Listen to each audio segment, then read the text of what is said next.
Goes away, I should start. Good evening, everyone, and a very warm welcome to the first edition of Quantum Security Symposium organized by National COE, a joint initiative of Data Security Council of India and the Ministry of Electronics and IT, in partnership with CUNU Labs. The symposium aims to accelerate quantum security research, innovation, product development, and entrepreneurship in India.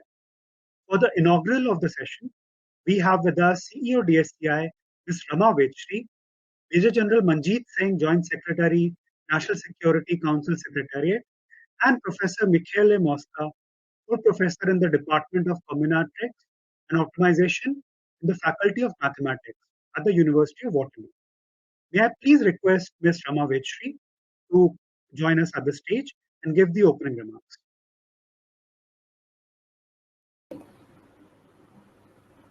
Good evening. Thank you, Vikas. A warm welcome to all the delegates and researchers and industry colleagues who have joined us in the first Quantum Security Symposium that our National Cybersecurity Center of Excellence is hosting.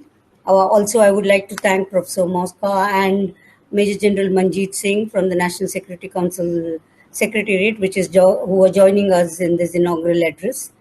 And several academicians from across the world and industry colleagues who are joining us to share their insights. Across, as we scan the technology landscape in the last few years, the one thing that we are seeing is the opportunity side of quantum. Several global cloud service providers have started talking about, have started offering quantum computing platform, facilities on the cloud platforms, not only for what they're driving, but also opening it up for several researchers and students, and also particularly innovators. So we are really seeing a lot of innovation and entrepreneurship in the quantum side. Even when we look at the big ticket investments that are happening, there's a lot of high valuation that we are seeing in startups who are investing or who have started building technology products on this. We are particularly at DSCI very pleased to partner with CUNU Labs, one of the startups that was incubated in IIT Chennai. And actually, we had the opportunity to host them in the very early stages of their journey, if I'm not wrong, in the best practices meet in 2016. Now they've come a long way, really recognized as one of the deep tech startups, particularly focusing a lot on quantum cryptography and winning a lot of accolades. They've actually won the best security product in 2019 or DSCI's Excellence Awards. And of course, they've gone on to win many other accolades and also started registering patents. So for our NCOE team, it's a huge opportunity to be able to partner to host this first symposium with a successful quantum startup from India. And we also see, when we look at quantum, whether it is the large technology OEMs almost making the predictions of at a desktop level quantum computing facilities being available. But when you look at the opportunity side, I think there are a lot, that is the power and the potential of the platform, whether it is in the area of medicine, space research, right? But of course, there is also the threat side in terms of how will the quantum computing and the technologies come up, pose a lot more threats. I think that's where the lot of security researchers and particularly academic institutions, and that's why you will see several academic experts joining us in this first symposium. We did have a few sessions when we did the quantum, when the NCOE team hosted the quantum, when they hosted the crypto innovation series. Some of those sessions were around that, and some professors did join us in those sessions, which I'm sure was a lot of technology learning. And when you look at some of the new use cases that are coming up in the area of 5G security, data at rest, right? Particularly, all of us are familiar that post the pandemic, there has been an accelerated adoption of the cloud and several mission critical workloads moving to the cloud. So when you look at end-to-end cloud security, there's a lot of use cases that are coming up in the area of quantum security solutions, and very few startups are innovating. We are familiar with two to three startups. Keynote is one of them from India, but of course across the world there's a lot that is happening between the young innovators from industry and of course the academic institutions. India, its government has announced a big national mission on quantum technologies, particularly Ministry of IT is driving this. I'm sure Major General Manjeet Singh will throw more light on what are the government priorities and what would they be driving both in the area of R&D and also industry capability building in this.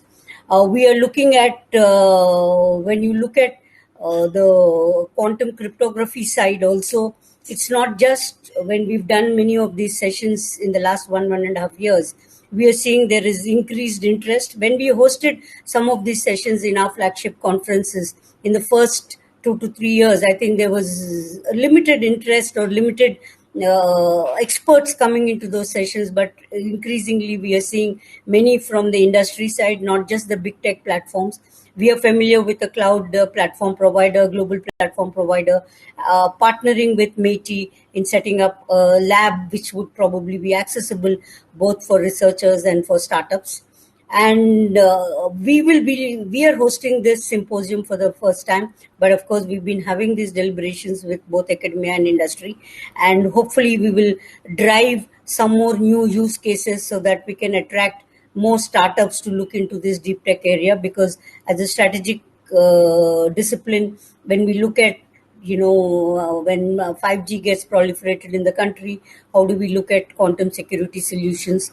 We are also looking at, as the world moves, global technology players have been talking about not just a 52-bit, but probably by 2023, moving towards a 1,000-qubit quantum computer.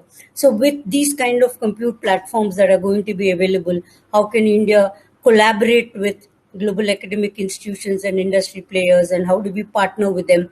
I think that would be very critical, because there is a large services industry and a growing startup ecosystem, almost 250 companies. But I think the academic collaboration within India, between academia and startups, but also with the global players, is extremely important. And how do we come up with more new use cases? Our NCOE team has been doing a lot of work on any of the emerging areas. You're familiar with the lightweight crypto challenge, that cipher challenge that they had hosted in partnership with an academia, and also the 5G security track that they're driving. I'm sure there would be an opportunity to discover more new use cases in partnership with both academic institutions. I'm particularly glad that Major General Manjeet Singh, who's part of the National Security Council Secretariat, who are working on the new cybersecurity policy and strategy, is joining us, and also Professor Mosca from the University of Waterloo, and several others who are joining us. We hope, as the NCOE team and DSCI, to hold more such conferences and symposium where there can be deep dive discussions, and also opportunities for young startups to start racking their brains on what could be the new next gen products they can think of, which would reach a market go to market stage in a couple of years. QNU Labs was a pioneer. They started around 2016, and in the last 3-4 years we've seen they've come a long way in areas like deep tech. I think coming incubated in an academic institution or in nodal institutions like an NCOE makes a lot of difference. And we do hope that forums like this is able to bring global academic researchers and Indian industry together. So I will hand over, and we'll wait. I'm personally waiting to listen to the professor's keynote, and of course, Major General Manjeet Singh. Over to you, Vikas. Thank you, Rama, for these wonderful insights that you share with us about the cybersecurity entrepreneurship ecosystem. Now, with that, I would like to invite Major General Manjeet Singh to the stage.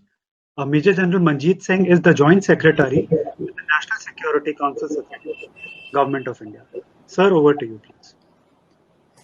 Thank you. At the very outset, I would like to thank the DSCI for organizing such a lovely symposium on a very contemporary issue, that is quantum technologies, and especially with respect to the security, which concerns us all at the National Security Council Secretariat. I would also like to thank all the organizers for participating, for contributing to the effort. I think this is an effort wherein all the academicians, the industry, the government, the private sector, everyone has to come together to find good solutions and make use of the technology to its fullest. We have begun the work in the quantum technologies very well, and it's manifested through applications in the secure communications, disaster management through prediction, computing, simulation, chemistry, healthcare, cryptography, imaging, among others. So it's got a large number of use cases where we could look at it. However, when we look at it at the national security perspective or the defense perspective, straight away 5-6 areas come into light, which is first is the quantum communication, including the quantum key distribution, and the second is the quantum simulation, the quantum computation to break encryption, quantum sensing and metrology, which includes quantum radar. The post-quantum cryptography is something live, because we'll be faced with a situation wherein you will have to work on it, otherwise the security will become an issue. And quantum machine learning and AI to enable your work and to make your work even better. For the rest of the company, even including the cybersecurity, to make the cybersecurity even better, you have a application of the quantum computing there. So now these are the areas where we need to all work. And if we look at some of the progress in this field, just as a kind of a background quickly before I go on to some of the government effort and the mission which has been launched by the government of India, the quantum cryptography has already been implemented in the Swiss private banks. That's what I was reading, to protect the sensitive data. Similarly, Goldman Sachs has introduced quantum algorithms to price financial instruments, that is using the predictive technology. So let's say for planning or the road mapping, the 5 years of prediction. Google's effort is quite well known as far as their Sycamore processor is concerned, wherein they use 54 superconducting qubits in a square grid lattice. So the progress there, and then the IBM had come up with the 5-qubit IBM quantum canary processors and 27-qubit IBM quantum Falcon processors. They have on their radar a 1,000-qubit chip, which is IBM has named it as Quantum Condor, and it's targeted for the end of 2023. That was some progress there. If we look at some of the progress which China has made, they were working on Zhongzi, and it can simultaneously manipulate up to 66 qubits. They also were working with 76 photonic qubits, and when they were working, their team was working on a particular demonstration. They had also launched a quantum satellite called Michele, which was a 600 kg satellite. This is August 2016 timeframe. And in 2020, the Michele satellite successfully established an ultra-secure link between two ground stations separated by more than 1,000 kilometers. So some progress or some developments there. Also, looking at the research, I was reading yesterday only, one of the articles which talks about the February 2021 timeframe, wherein University of Chicago, the researchers have sent entangled qubit states through a communication cable linking one quantum network node to another. So that is one progress. And in September 2021, Japan's Riken Center for Emergent Matter Science has taken a major step forward in increasing the scalability of quantum computers. So instead of simply incrementing the total qubits in a system, the researchers have demonstrated a triple qubit.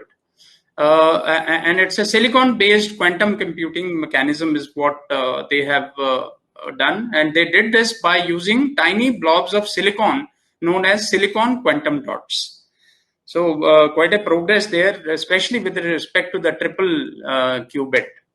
Some inputs from the NIST is that they have in their vision said that regardless of whether we can estimate the exact time of arrival of the quantum computing era, we must begin now to prepare our info security systems to be able to resist quantum computing. So that's on their radar. And they had started in 2016, wherein Lily Chen of NIST organized a competition to implement quantum-resistant cryptography. And after 3 rounds of elimination, they have narrowed down to 69 submissions, and the final 7 algorithms are to be selected, with several winners to be named at the end of this year. That is 2021. So that's progress from there. So in all, there is a lot of work happening across the globe. Looking at the progress of that, and as I talked about various fields, shall we say that it's a double-edged weapon, or you can say a triple-use technology. When I say double-edged, because it will increase the computational power of the next generation technologies, and at the same time, it will increase the computational capabilities of the malicious elements to develop new vulnerabilities and undermine the existing defenses in cyber, in the financial world, in society, and maybe in the fields that we cannot comprehend today. Now, that is as far as the double-edged part of it is concerned. And when I say triple-use technology, is in the sense that it will be used by public for the public good, for global good, exploited by the governments for whatever exploitation, and by the criminals for crime. So it becomes a triple-edged or triple-use technology. So we have to balance it out and guard against those things as well. Now, as far as the government effort is concerned, in the budget of 2020, the National Mission on Quantum Technologies and Applications, that is NMQTA, with a total budget outlay of rupees 8,000 crore, that is $1.2 billion, for a period of 5 years to be implemented by the Department of Science and Technology was announced. Now, the Department of Science and Technology further has set up a program called QUEST, the Quantum Enabled Science and Technology, at a cost of $11.2 million. That works out to 82 crores in terms of rupees. And there's also a program from the PSA's office, that is the Quantum Frontier Mission. And this is on the initiatives of the Office of the PSA under the Prime Minister's Science, Technology and Innovation Advisory Council. So this work is also on, and it aims to initiate work in the understanding and control of quantum mechanical systems with a large number of degrees of freedom as one of the great contemporary challenges in fundamental science and technology. Building excellence in the quantum frontier through this mission is essential for national security and the development of quantum computers, quantum chemistry, quantum communication, new materials, quantum sensors, and quantum cryptography has all been envisaged through this program. And these are the areas where everyone needs to make use of these programs, whether it is academia, researchers, the industry, the private sector, the government itself. Going forward, so what's the way ahead? The way ahead is that we probably put together public-private partnership projects or have a consortium where the resources available in the academic community, the R&D infrastructure, and the resources available in the private sector can all be optimized for the national gain. Also, another important thing which I was reading was that the quantum resources can be made available online. I think Google has already done it, and they're looking at crowdsourcing for the development in the quantum computing. That's a good way. And lastly, the international collaboration. I think there's a lot of scope for international collaboration with, again, the academia, the industry, everyone participating in that. So I think that is something we should avoid working in the silos where we make small little progresses.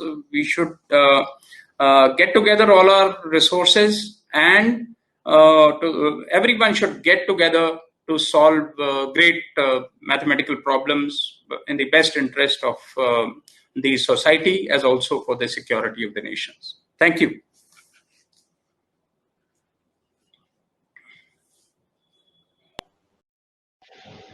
Thank you, sir, for sharing those updates with us and for those really informative insights and statistics about what all is going on across the world. With that, it is my pleasure to introduce Professor Michele Mosca, who's a full professor in the Department of Combinatorics and Optimization at the Faculty of Mathematics, University of Waterloo. He is also the co-founder of Institute of Quantum Computing at Waterloo. Professor, over to you, please. Hello, everyone. It's really great to be here, and it's impressive to hear, the insightful remarks of the previous speakers. I mean, we're here because quantum mechanics, redefines what's possible or feasible in an era, in computation, communication, sensing, in an era with quantum technologies. And we're now entering that era where the technologies are already available and their capabilities and availability continues to increase. So clearly, we all need a strategy, right? And it's impressive to see what's already been, the thinking that's already in play and the activities already in play in India. So what I've seen around the world, from what I've seen around the world in designing these strategies, I think it's really important. Personally, I think a national strategy should focus on achieving economic prosperity, achieving prosperity and security in the quantum era. So I should have a, simple, well-defined goal, and from that we work backwards and figure out how do we get there, and then what you'll do inevitably is define an array of interconnected activities to get us toward that goal. That will involve academia, will involve industry, both as a provider of technology and as a user of technology, and it will involve government in many different roles, as a policymaker, as a customer, and so on, as a regulator. But focused on those goals, if we continually make sure this is aiming toward prosperity and security for India, it will help drown out, it'll help prevent getting lost in the usual tug of war of everyone looking after their more narrowly defined interests or specialties. And in the long run, by working together, we'll all win by working together. We'll all win this way. And I think democracies and really need to get better at doing this in order to survive and thrive in the next century. I'll just share a few slides to help me walk through some of my other points. I hope you can see that okay. So what does it mean, to get ready? With if anything disruptive, you have to go through a number of phases. You have to first understand the technology. Where is it from a readiness level? What does it mean to me, to my company, to my country, to my sector? Then you have to come up with a plan to benefit from the disruptive capabilities, but you must also come up with a plan to mitigate the corresponding threats. All of this clearly involves all the stakeholders we mentioned earlier, multi-sector. This is a multi-sector effort. Everyone has to play their role here. So, and where are we now in terms of, and I'll focus a little bit on quantum computing, and this has already been nicely overviewed. This is no longer an academic exercise, right? But it hasn't left academia. It's expanded to include major industrial players around the world. Academia is still playing a very critical role, providing the never-ending need for new innovations to solve the problems in terms of how to build and use these platforms, invent the next generation of these platforms, and train the workforce to build, maintain, and use, and benefit from these platforms. So everyone has a role here. It hasn't really, it's not so much that the baton has been passed on, but the team has expanded. And there's North America, Europe, Asia. We're all building the platforms, but also there's companies, there's software companies, there's application companies, there's incubators dedicated to develop companies to benefit from quantum technologies. Industry sectors are exploring the impact, just as India is doing as well. I think it's important not to fall into the usual trap that democracies have fallen into for centuries of focusing too much on short-term interests. The traps of short-termism. Of course, we should look after short-term benefits, but I think what countries that can leap ahead are those that can really smartly play the long game. And by long game, I don't mean a century, although India is millennia old, so you really do have a longer worldview than most other nations. But 10-year, 15-year, at the same time is benefiting in the 1 to 2 to 5 year horizon. If you could balance those, I think you'll have an advantage over many other players in the world. Now, and again, this is really a team effort where I think the smart activities you seem to be doing in India, and which I strongly advocate here in Canada around the world, is to start doing that full vertical integration, right? This is no longer an academic project. Again, look beyond sort of the mandate of the next political cycle, and just start to understand how will this impact your most critical sectors, your most critical government departments, right? And don't get too hung up on how the next 1 to 2 years, but think about it in the medium to long term as well, and start looking for these applications, right? Start assessing them. That will help you identify where there's gaps, where's the so-called product market fit for India to really emerge as a leader, not just to provide the technologies and solutions for India, but for the rest of the world too, and where it makes the most sense to partner, right? But I think this is not an academic exercise, a paper exercise. You really need to start. And again, you don't need to get ahead of yourself and then start pretending there's some quantum advantage today when there isn't, but really start mapping out the roadmap and be attentive, because quantum advantage can go from, you can look at it and say, I don't see anything, to suddenly there's a big disruption. So wait and see is risky when there's the potential of a quantum computing advantage, as we've seen with cybersecurity. So again, as we try to capture the advantage of quantum computing, we have to, of course, mitigate the risks, as has already been identified.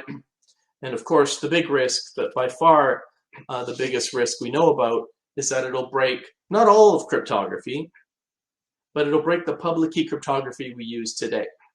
So again, sometimes there's a misconception that with quantum computing all codes are broken. That's not the case. But the codes we use today, the public key codes, are broken. And directly or indirectly, this impacts all of our digital infrastructures, which impacts all of our critical sectors, which impacts all of our economy, right? Both the confidentiality, integrity, the availability, and our safety as well. So it's definitely something we need to handle in due time. Otherwise, there will be very serious consequences. So we have to migrate to cryptography designed to be safe against quantum-enabled attacks, or so-called quantum-safe cryptography. Now, one of the pushbacks we often get is people will say, look, we're getting hit by ransomware, phishing attacks, all these other day-to-day things, and nobody's complaining about cryptanalysis. But that's kind of missing the point. When you look at the vast array of different cyber threats today, you can start to structure them, and some are more systemic and more long-lived and harder to remediate than others. And of course, you have to deal with all of them. Nobody's saying don't worry about patch management, don't worry about ransomware. Of course, you have to worry about that. But when you're going up a down escalator, which is what we're doing with cybersecurity, and the escalator is accelerating downward, you can't 100% focus just on running up escalators faster, because you're going to lose that game. You have to spend some fraction of your effort. Again, the majority, of course, is dealing with the threats hitting you today. You cannot avoid those. You have to deal with those. And nobody's saying don't worry about these attacks that happen every day and compromise systems for from a minute to a day, but we know how to remediate. But the bottom of the iceberg, which is really scary and we haven't had to deal with, these are much more systemic and long-lived threats. We don't know if they're recoverable, if we can recover from the kinds of threats that a fundamental compromise of cryptography would pose. So we do have to spend some effort preparing for those to protect against those threats as well. So it's really important to segment these different threats and not focus 100% just on the alligators biting you today. You have to worry about the bigger threats of tomorrow as well. Unfortunately, you have to look at all of the above. And a risk-based approach, but you really do have to. You can't you can't pretend you're doing risk-based risk mitigation, but really just focus on the short term. So, another myth is, well, this can wait. Quantum computers that are cryptographically relevant is still years away.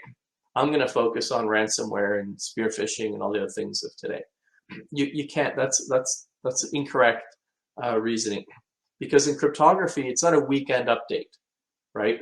So two things. Some information has a long shelf life. Not all. So this does not only apply to long-lived information, but it especially applies to long-lived information. Obviously, there's national secrets, but there's strategic, industrial information, personal information, has a shelf life of 1, 10, 50 years, right? X. There's a migration time, which is 5 to 20 years to really migrate digital platforms to new cryptography. So that's Y. So for the next Y years, you're stuck. Again, every information asset has a different X and it may be a different Y. So you have to look across all these different systems, say, how much time will it take me to migrate? How much longer is that information supposed to be secure? Because remember, information is being recorded, not all of it, but some of it is being recorded today for future exploitation. Right? For that information, you really have to look at this. And then Z is the collapse time. How many years before adversaries can use quantum computers to compromise that information?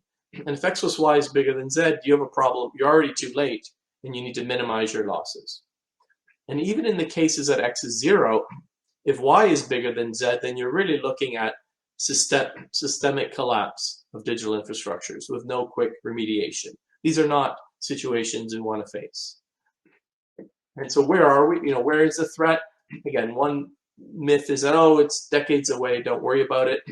Nobody knows exactly when it is. You have to take a risk-based approach and say, what is the likelihood? What's your risk tolerance? Or are you willing to take a 10% risk of your economy collapsing? Probably not. So when is there a 10% chance of cryptographically relevant quantum computers appearing? Now, I don't need to know with certainty because nobody knows with certainty. And we have these roadmaps that we've already heard about. We're talking about IBM claiming to have logical qubits by 2023. Then we're entering another phase of scaling them to be cryptographically relevant. That's entering the home stretch. And some resources I'm happy to share, it's publicly available, of what 44 experts around the world think is the timeline for having logical qubits. And based on that, we can start to estimate when are we going to have cryptographically relevant quantum computers. Another myth is that it's always 20 years away. No, you need to be a good listener. 20 years is a goalpost, but what is the likelihood of it happening in 20 years? And if you talk to any expert in the field, the likelihood has gone down over time. So for me, it went from 0% in 96 to 1% to over 80% today. In fact, now we talk less about 20 years and more about 10 years. So now the myth is that it's always 10 years away. That's not true. We talk about the likelihood within 10 years. We talk about the likelihood within 5 years, right? But the relevant number is 5 to 10 years now when I think the risk starts to get meaningful. Not certain, but certainly an intolerable risk for any critical infrastructure. And for me, the risk in 10 years is continually creeped up, and it's over 20% in my opinion. But you can look at our histogram of the opinions of 44 other thought leaders. So the risk is material. It's not something we can just accept, let it ride, right? But we know what to do about it. So just to be clear, one is, as was mentioned earlier, post-quantum cryptography. This is sort of a replace the status quo, deploy new algorithms that are designed to resist quantum attacks. Easier said than done. But of course, quantum cryptography is a new addition to the tool chest, where we don't have to go to bed at night worrying that somebody invented a new algorithm that can break the codes. Now, I think we need to start, there's a process to getting toward quantum readiness. Now, again, just to back up, when you look at quantum, it's not one thing. There's many subsectors. Every sector has its own timeline, its own roadmap. Okay, so quantum computing, quantum cryptography, quantum sensing has many different subsectors, right? So you have to go through these 4 stages of understanding, assessing. Again, academia, industry as a customer, and so on has a different role to play here. The big part is the planning, testing, and preparation phase. And then you finally deploy. But you don't get to do that last 10% unless you did the first 90%, right? So I think as these different milestones in terms of the availability of solutions get hit, arrive, when NIST standards are out, I think you really need to be finishing up your planning and testing and migration. And once the threat gets so real that we have scalable fault-tolerant qubits, you better be very, very close to the robust deployment. Again, you can't fast track that 90% planning. You don't get to call a timeout. So here I want to make a point. Of course, we always think about, and this is the losses that might occur because of quantum-enabled attacks. Could be compromising past information, could be hijacking industrial IoT, operational technologies, many different threats. But there's other threats as well. If you don't manage this proactively as life cycle management, instead you choose crisis management, you procrastinate and choose crisis management, there's going to be other losses. So rushed migration has many business consequences. Right? Systems don't work well when you try to fix them quickly. You lose legacy customers and systems and so on, and you'll make security mistakes. There'll be many flaws that hackers without a quantum computer can exploit. So managing the quantum migration as a crisis will open up many non-quantum security flaws. Other risks include if the government and industry can't, when quantum computers become large enough to be cryptographically relevant, if they can't say, look, we've got this under control, it'll erode further trust in our institutions. And I know in our country, many countries around the world, loss of trust in institutions is having serious consequences. And another important point that doesn't matter to many people, but to the quantum sector, it matters a lot. If we don't have the quantum safe transition in hand, as quantum computers get more powerful, it will seriously hurt the quantum computing industry. Your idea of selling your quantum computing products and services, you're going to be so heavily, because there's going to be a trade-off between making sure bad people don't get access to quantum computers, and the more you try to prevent bad actors from getting access, the more expensive and difficult you make it for good actors to get access. We can avoid that trade-off by just making the quantum threat inert, by taking it off the table and being well on our way toward quantum mitigation. Another myth is that you have to wait until someone else has fixed this, because I can't do anything now because quantum safe technology is not deployed ubiquitously. We're not innocent bystanders here. We can get involved. There's free tools available even to start planning your migration to post-quantum cryptography. Another thing is that, well, QKD technology is not ready. Look, scientists and engineers will build a quantum internet. Our job as security specialists is to figure out how to use it to make our digital platforms more robust and resilient. So we can plan for QKD today. It's already available in small scale systems. It's going to become more available, more cheap, less expensive, and so on. There's open source platforms for testing and designing and getting involved and designing your QKD roadmap as well. So as I wrap up, there's many positive activities going around the world. Again, we're hearing about many in India as well. There's many in Canada where, for example, the Canadian Forum for Digital Infrastructure Resilience has a quantum readiness group, and we'll be publishing some best practices in a matter of weeks. These are things that others can use and benefit and contribute back as well and give feedback. So this is just some examples of activities going on in Canada. There's great examples to look at in Germany. You can reach out to your friends there and see what's working, what's not working, and design what's best for India from there. So in wrapping up, I think in dealing with the quantum threat, if we do it proactively, we do need more robust, resilient foundations to our digital infrastructures. What was good enough in the 90s is already not good enough today. We're just accepting it because we have no choice, but we really do need to urgently deploy more agile and resilient, digital, platforms protected by cryptography. Again, that is agile and is designed to resist known emerging quantum attacks. And then, continue to design it to be, as we put more and more of our lives on our digital platforms, what was good enough yesterday won't be good enough in the future. So I think it's really important to also integrate quantum cryptography. So I applaud India's efforts in figuring out how to bring QKD into these platforms. I think it's important for government as a customer and as a policymaker to make sure government platforms are protected. Industry and regulated sectors need to make sure their platforms are protected. That will create a pull for other industries and get partnerships around the world to develop new innovations, commercialize them in India, export them to protect digital platforms for all around the world. Again, all of this requires multi-sector collaboration toward these common goals, right? Of achieving security and prosperity in the quantum age. I applaud you for your initiative so far in this area. And again, your good friends in Canada are certainly happy to share best practices and work together toward these common goals. I'll leave you my contact information. Happy to discuss any of the details further or any potential ways we might help going forward. Thanks very much for your attention. Thank you, Professor. That was incredibly insightful and a treat to listen to you. And thank you so much, Ms. Vedashree and Major General Singh, for being with us today for the inaugural session. And of course, thank you to Professor Michele Mosca. We would be back with another session, with the second session of the day, a presentation by QNU Labs, in a couple of minutes. Please stay in your seats. Thank you.